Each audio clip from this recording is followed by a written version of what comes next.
বাজিতপুর এলাকায় মাদকের ব্যবসা রমরমা।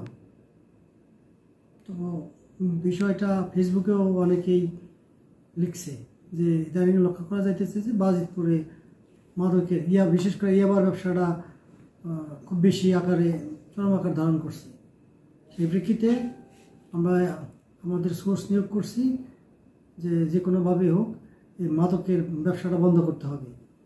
তো আজকে সোর্সের ভিত্তিতে জানতে পারি যে বিশাল একটা চালান এখানে আছে।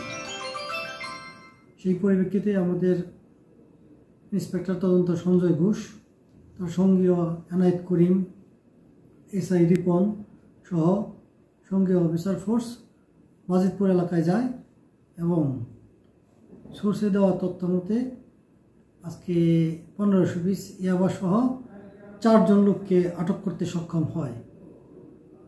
এর মধ্যে একজন মহিলা আছে, টুম্পা বেগম, অনিক হাওলাদার, নয়ন খালাসি, সজীব গোরামি।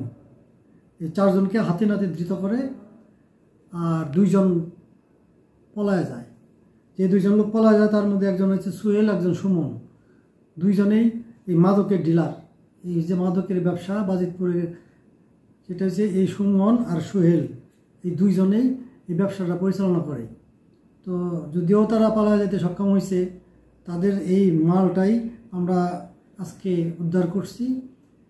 তো অল্প সময়ের মধ্যেই তাদেরও গ্রেপ্তার করব এবং এই বাজিতপুর এলাকায় যে কথাটা বেশি ছড়ায় পড়ছে যে বেশি আকারে মাদক পরিলক্ষিত হয়, সেটা ইনশাল্লাহ থাকবে না। আমাদের মাদকের অভিযান তো প্রতিনিয়ত হচ্ছে।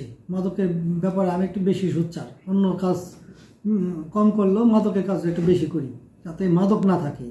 আর বাজিতপুরের যে জিনিসটা দেখলাম, এরা অভিনব কায়দায় ব্যবসা করে। ওরা নৌকায় থাকে, ওদেরকে ধরা অনেক টাফ। ওরা নৌকার মধ্যে থাকে, ওই নৌকার মধ্যে যা রিসিভ করতে হবে, এছাড়া ওই ইয়াবা নিয়ে আসতে পারবে না। তো যে যাবে ওনারা চিনে, অপরিচিত লোক থাকলে ওই ইয়াবাটা পানির মধ্যে ফেলে দেয়, তাহলে ওটা পানির সাথে গলে গেলে আর ওই মাদককে ব্যবহারও করতে পারবে না, ওদের ধরেও আনতে পারবে না।